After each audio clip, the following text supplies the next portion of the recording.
Seu nome, onde trabalha, sua procedência, por favor. Me permita falar de pé, excelência, porque a minha cadeira aqui está estragada. Bom, esse é outro problema. Eu sou Felipe Marcelo Gimenez, eu sou procurador do Estado de Mato Grosso do Sul, minha OAB é MS 7580, estou aqui representando a Associação Pátria Brasil. E não é propriamente uma pergunta, excelência, eu quero usar uma expressão lá da tua terra.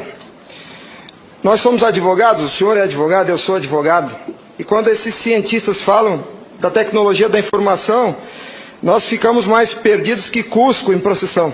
Essa é uma frase muito dita lá. Pois é. Acontece que o nosso povo vem sendo enganado por essa máquina, essa arapuca, porque sempre que olhamos para o problema, tentamos enxergá-lo através da tecnologia. E, na verdade, excelência, nós temos que olhar para essa máquina com a luz da lei. Antes da ferramenta, deve prevalecer a ordem jurídica. A ferramenta deve servir à ordem jurídica e não o inverso, excelência. Nós estamos vivendo uma inversão, onde a ordem jurídica é posta de joelhos diante da ferramenta. Por falar em colocar de joelhos, a conduta do ministro Gilmar Mendes em protelar por 2 anos o cumprimento dessa lei deu motivo ao impeachment, ao pedido de impeachment. E eu vou mais além. Me parece que, na verdade, a conduta dele configura o crime de prevaricação, porque se omitir na obrigação do ofício é prevaricação. O que está acontecendo aqui, excelência? Um dos pilares da República está sendo quebrado. Nossa democracia e a cidadania desse povo está sendo violada, desrespeitada. No entanto, eu quero lembrar aqui uma frase de Billy Graham, um homem que dedicou 99 anos da vida para o bem do próximo.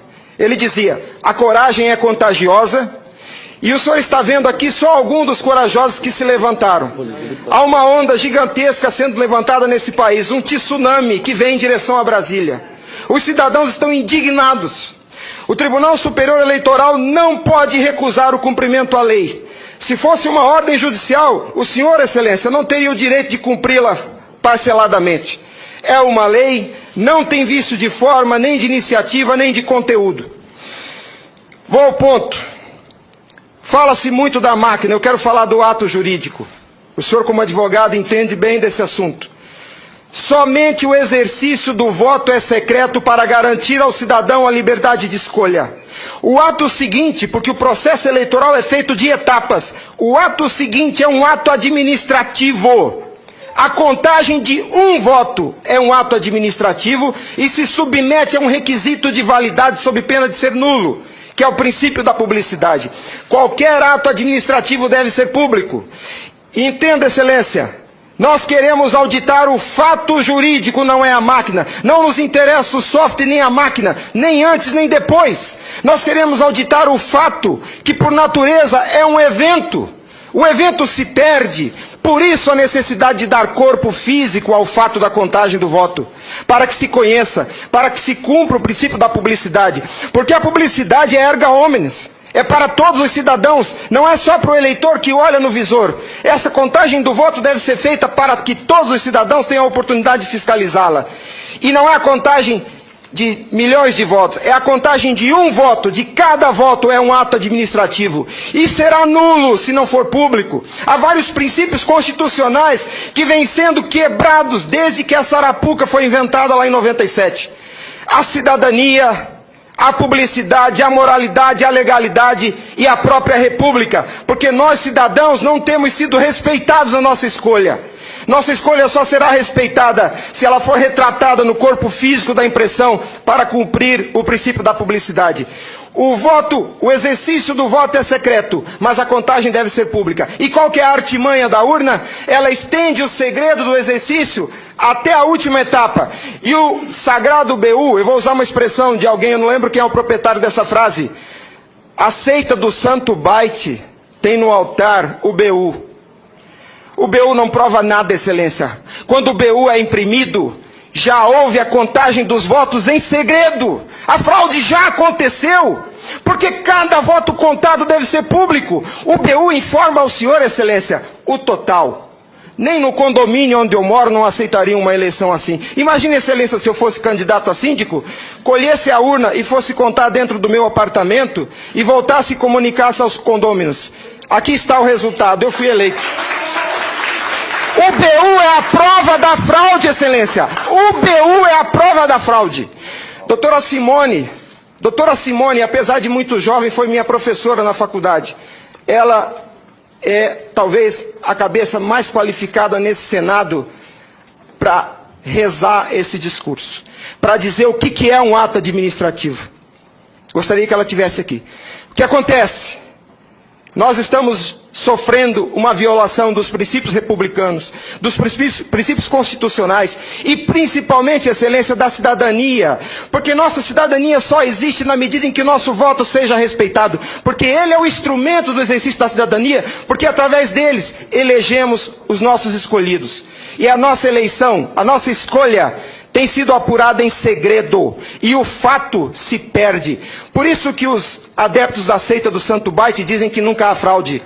Porque quando se procurar o fato dentro da máquina, ele já não está mais lá, ele está no BU.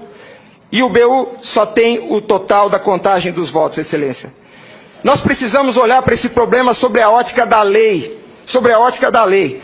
Nós não podemos continuar aceitando esse engodo.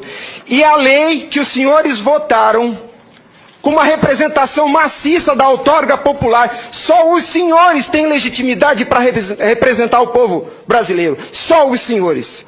Os ministros da Justiça não têm essa legitimidade. Eles estão usurpando dos senhores as suas competências. Eles estão colocando esse Congresso Nacional de joelhos, porque estão se recusando a cumprir a lei. Eles estão, Excelência, eles estão cometendo abuso de autoridade. Abuso. Porque essa lei que os senhores votaram com 71% do Congresso Nacional, a derrubada do veto teve um peso de outorga popular maior do que as emendas à Constituição.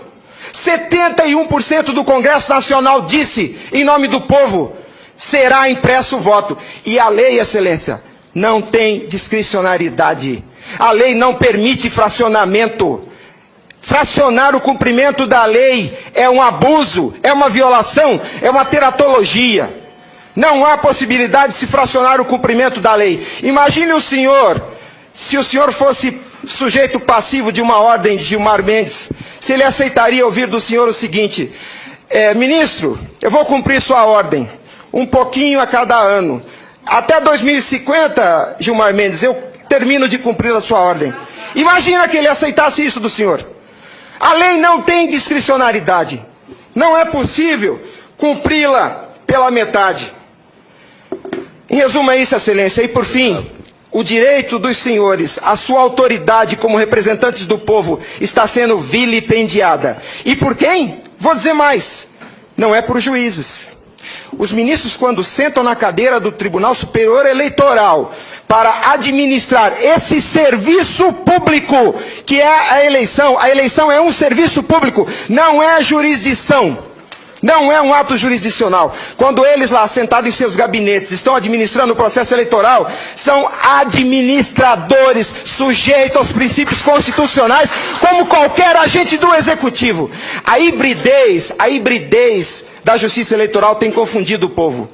Mas a competência se dá, a função se dá em razão do cargo, não do indivíduo. Quando eles estão se desincumbindo do processo eleitoral, estão executando ato administrativo, não são juízes. E vejam o absurdo, Excelência, um administrador público que por acaso usa toga, se arvoca o poder de desrespeitar a lei que os senhores votaram. Nossa república está à beira do abismo. Se os senhores não se colocarem em pé e defenderem a sua legitimidade da outorga e aceitarem esse abuso de autoridade, acabou a república, Excelência.